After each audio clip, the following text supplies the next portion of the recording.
Começa agora pela Rádio Rio de Janeiro, Momentos com Joana de Ângeles. Um programa que trará a você as lições da espiritualidade. Produção e apresentação, Maria de Fátima Miranda. Amigos ouvintes da Rádio Rio de Janeiro, que o Senhor Jesus nos conduza, nos envolva, nos fortaleça, né? Tenhamos uma semana de paz, de gratidão a Deus. Estamos de volta para o nosso encontro semanal, estudando a obra da Joana no programa Momentos com Joana. E já estamos estudando o livro Momento de Saúde e de Consciência, na companhia do Eduardo Araújo. Olá, prezados amigos ouvintes, muita paz a todos. Renato Souza. Olá a todos. E de vocês, não é? Então, eu vou fazer a leitura desse parágrafo que ela abre o capítulo. Depois o Renato continua a leitura. Nós estamos iniciando o capítulo 3, que vai tratar dos fenômenos renovadores. Mas ela separou um texto para fazer a abertura do capítulo. A presença de Deus apoia-me em processos de crescimento e renovação. Cada momento constitui-me oportunidade nova para avançar ou corrigir erros. As transformações que a vida opera são fases de desenvolvimento. A poda renova, a dor desperta, a provação educa, a alteração de comportamento propõe esforço. Estou fadado à felicidade, que lograrei mediante renovação e luta, pois que sou filho de Deus. Gente, essa mensagem, né, o ideal, e eu vou fazer isso comigo, às vezes eu não tenho computador para digitar, não tenho impressora, né? Então eu escrevo, sim, né? Escrevo, ainda escrevo com aquele lápis de cera.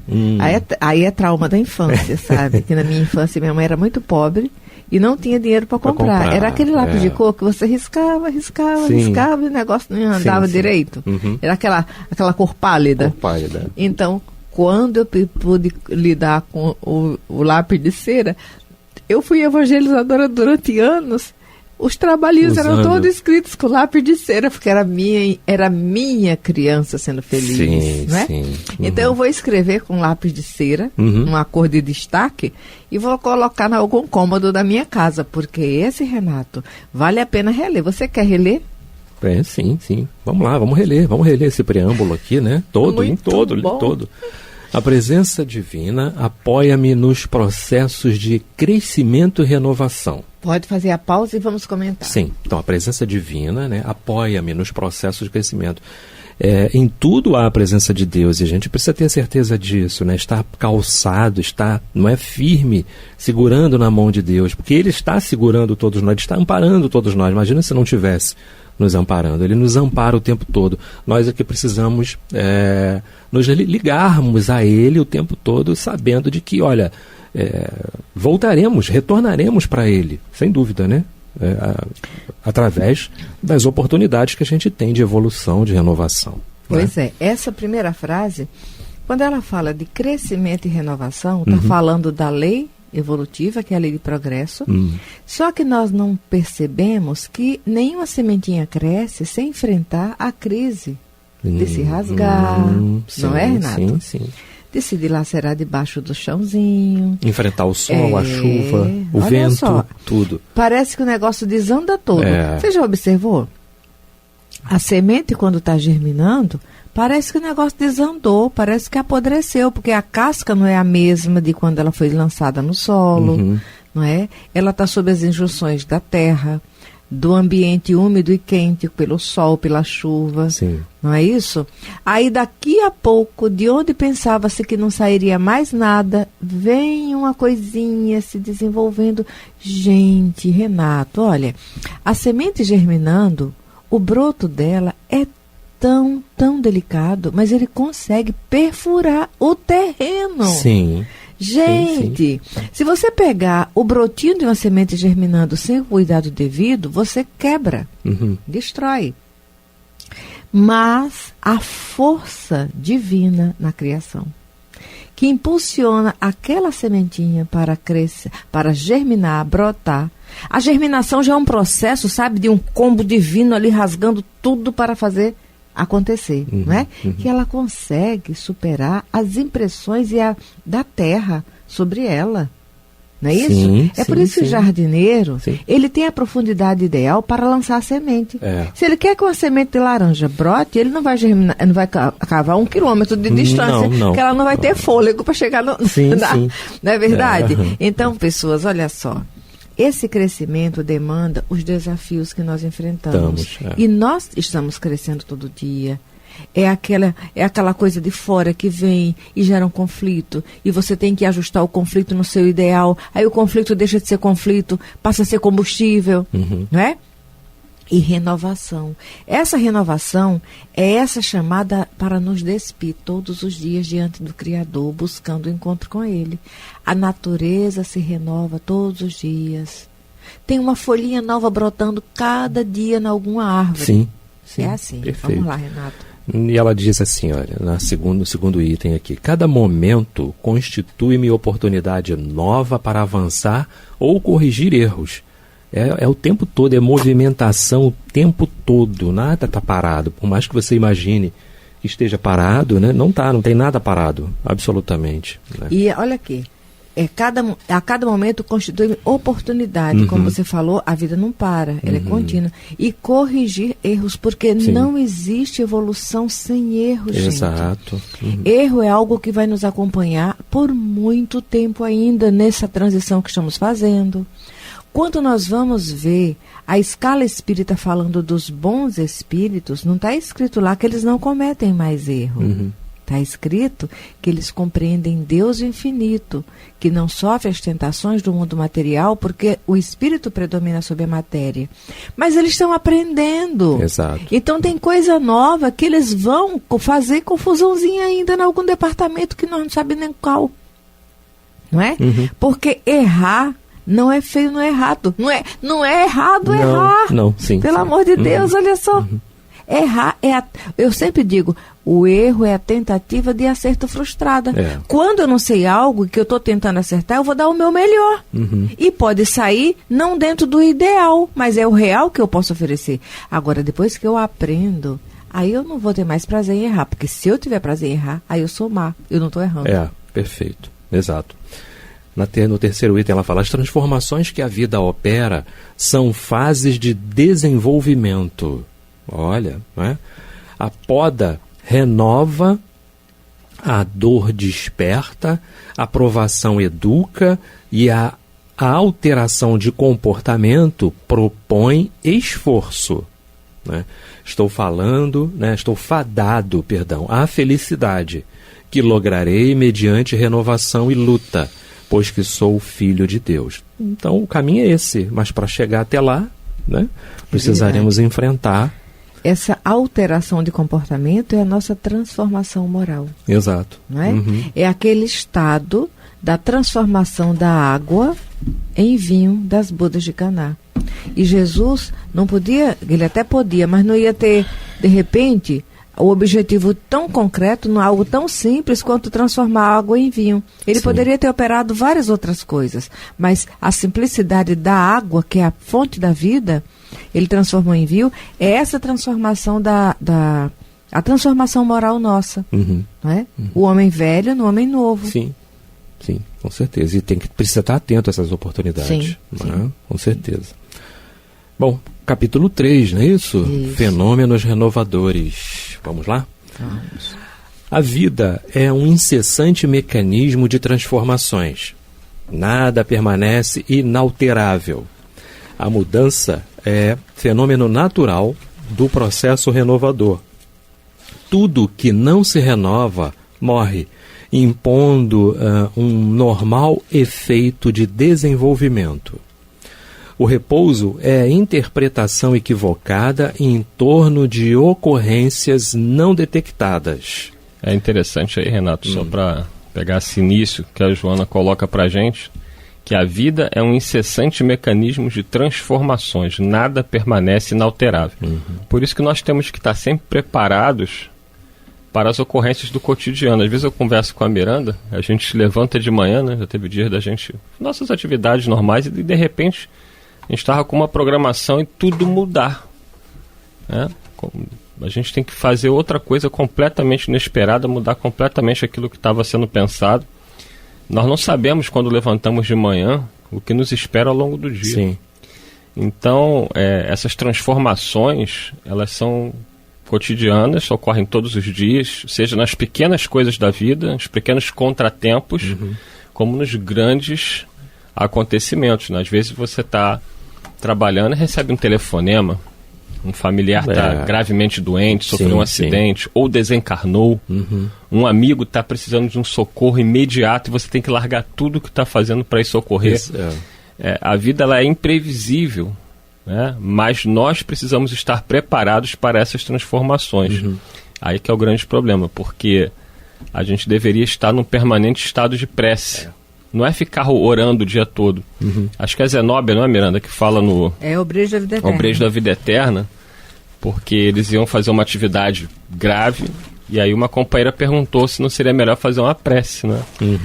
Os espíritos queriam invadir a casa, né? A casa transitória. Aí a Luciana, muito tensa, fala assim, não seria melhor fazermos uma oração? Aí a Zenóbia responde, as minhas orações eu fiz pela manhã. Sim. Quer dizer, ela já estava em condições de equilíbrio para auxiliar para a tarefa. Entendeu? Então, nós, infelizmente, né, pela nossa dificuldade imensa de equilíbrio emocional, né, somos raros de nós que têm equilíbrio emocional. Sim. Aí passa um pouco... Aí, essa colocação, ela tem uma utilidade bem direcionada. É observarmos como nós estamos fazendo nossas orações. Porque, às vezes, nós temos necessidade de um desabafo, não é? Então, a oração é um momento quase de meditação. Mas, também no dia a dia, não devemos sair impulsivamente sem lembrar de Deus. Às vezes, a nossa oração, a gente faz ou dizendo a Deus o que é que Ele tem que fazer, ou fazendo um discurso que é da boca para fora, porque... Essa fala da Zenóbia nos faz ver que o ideal é que nós permaneçamos em estado de oração. É isso. E que saibamos fazer orações objetivas. Eu lembro de uma amiga no Bezerra há muitos anos que ela chegou e falou assim, Miranda, você sabe, essa semana eu passei por uma lição. Eu falei, o quê? Ela, de manhã, quando eu acordei, antes do café da manhã, que eu sentei à mesa, abri o evangelho, eu falei assim, Senhor, me ajuda para que hoje eu seja um pouco menos inútil. Miranda, eu não parei o dia inteiro, eu fiz tanta coisa, no final do dia eu estava numa paz interior. Eu falei, gente, você me deu uma receita de objetividade na prece. Louvar, glorificar e pedir. Sim. Porque se a gente fala muito, esquece até o que falou na prece de manhã, o que pediu a Deus. Por isso que não se mantém em estado de prece. Exato, perfeito. É isso mesmo. Ela continua dizendo, eu ia falar uma coisa aqui, agora me lembrei de novo. Eu tinha esquecido. Certa vez nós fomos fazer um trabalho, né, um estudo, naquela casa lá na Taquara, né? Lá no meio da floresta, né? Sim. Um lugar bonito. Isso, fomos fazer um trabalho e o tema era o desafio da impermanência, né? E Joana vem tratando justamente disso, dessa continuidade, dessa movimentação, não é? Que Deus promove na vida de todos nós para que a gente possa estar atendendo às expectativas de renovação, não é? E aí... É o Centro Cefac, né? Cefac, isso, lá Jacarepaguá. Jacarepaguá, isso. Onde eu comprei minha cidinha. E aí a gente, inclusive, para esse ano a gente já tem 3 ou 4 marcadas já, enfim, né? E aí nós fomos conversar sobre esse tema lá, porque tudo pra gente é impermanente, tudo, né? E precisa estar atento e estar ligado a Deus, sem dúvida, aqui conforme a própria Joana coloca no preâmbulo do capítulo.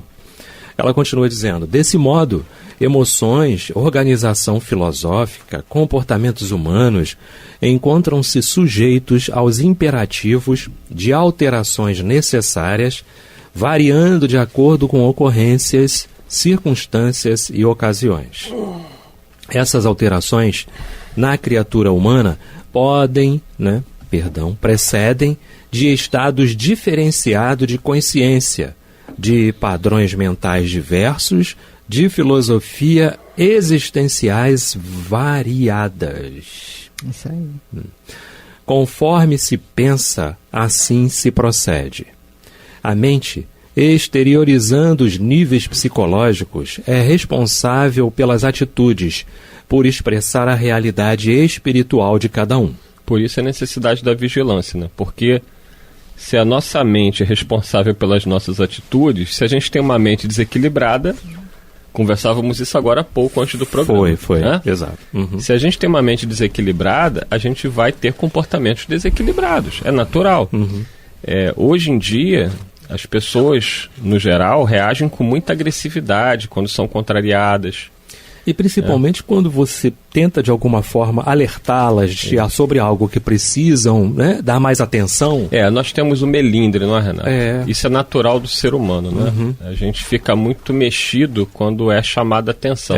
Só que nós precisamos exercer um pouco da humildade, ainda que racionalmente, porque eu, Eduardo, já fui chamado a atenção várias vezes.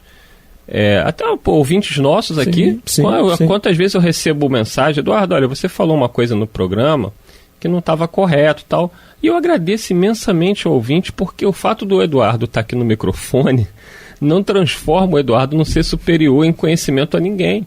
Tem ouvintes nossos que são muito mais qualificados. Perfeito. São muito mais, como é que eu vou dizer, conhecedores da doutrina, estudiosos. Orientados. Assuntos que a gente, por vezes, toca, e a gente usa um termo errado, e aí a pessoa que é especializada no assunto: olha, Eduardo, você estava falando sobre a determinada doença, mas não é assim que fala, não. Já teve uma vez um ouvinte que falou: olha, você citou doença, mas não é doença que fala, é transtorno. Então, assim, a gente tem que ter a abertura de ouvir e agradecer. Porque nós estamos aqui aprendendo. Sim, todos. Mas essa dificuldade que Joana fala demonstra que é o nosso desequilíbrio. A gente fica com raiva, a gente vai questionar, a gente briga com a pessoa. Então, quem está aqui nos ouvindo tem que parar e refletir. Será que você que está aí nos ouvindo agora, você está com a mente em equilíbrio? Por que você reage tão agressivamente quando contrariado? Isso acontece com o Renato, com a Miranda, comigo, com todo mundo. Nós precisamos ser mais vigilantes. A vida hoje em dia ela é muito complexa, muitas demandas, muitas preocupações, e aí voltamos à Zenóbia. Se a gente não estiver em prece, mas não uma prece de ficar o tempo todo rezando, mas aquele estado de oração, um estado, isso. As coisas vão acontecer e a gente vai se desequilibrar. Sim. Não é aquela prece contemplativa, é aquela... Não perder o foco de Deus, né? Essa fala de vocês é interessante.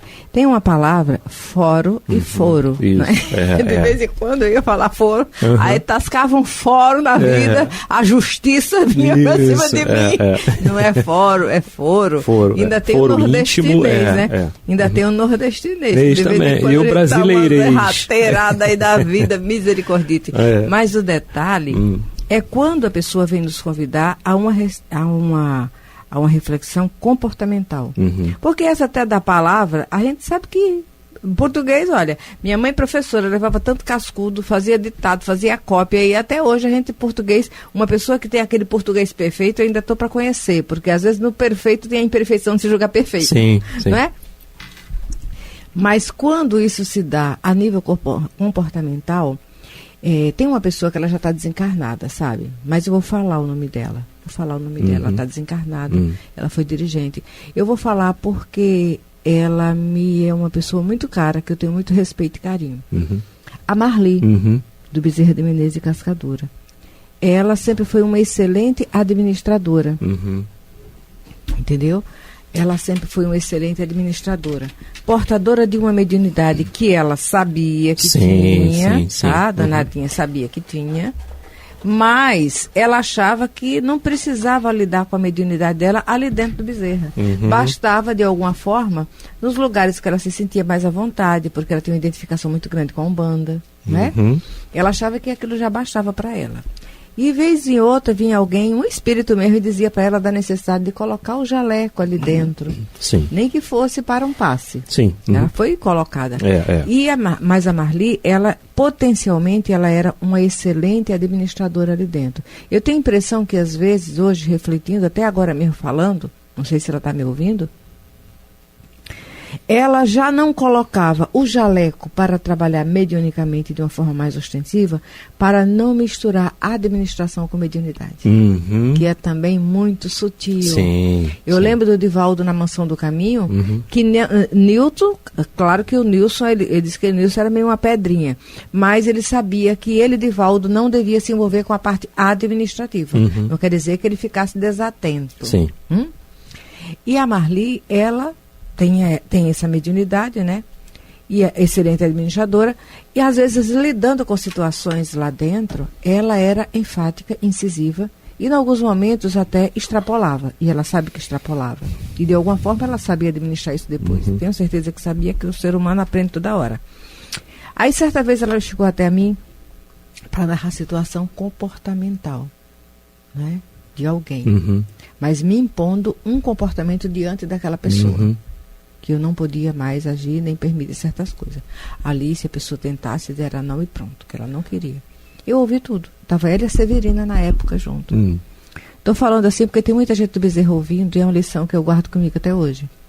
Depois que ela falou tudo, eu olhei para ela e falei, olha, Marli, tudo bem.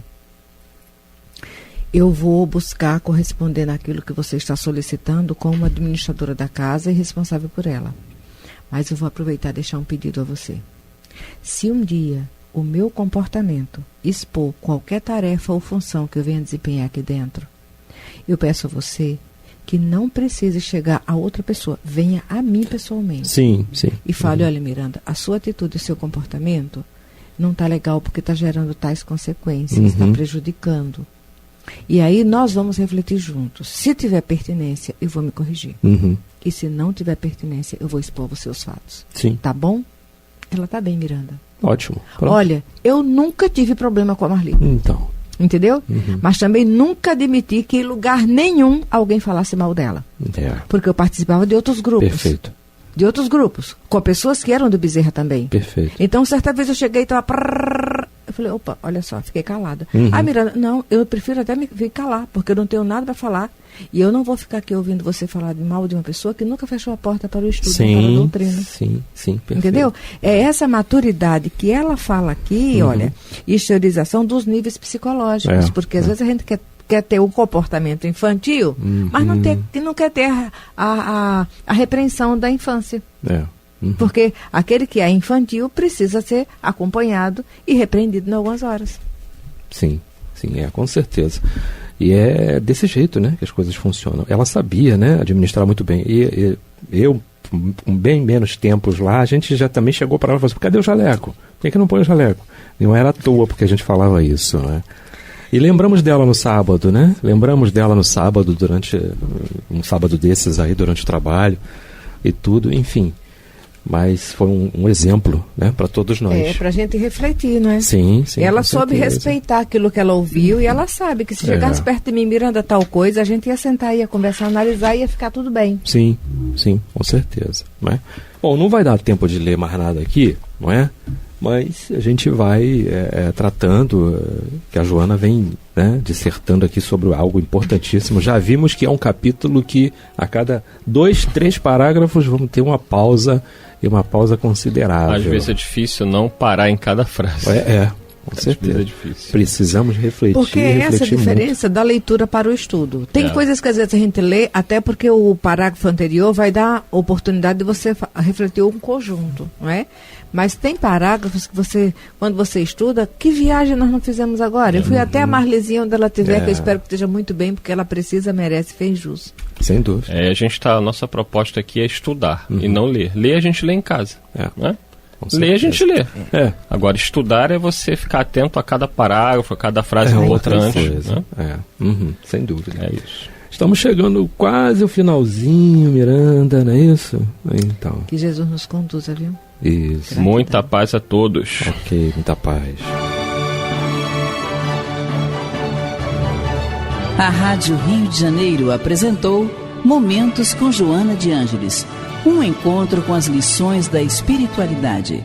Produção e apresentação, Maria de Fátima Miranda.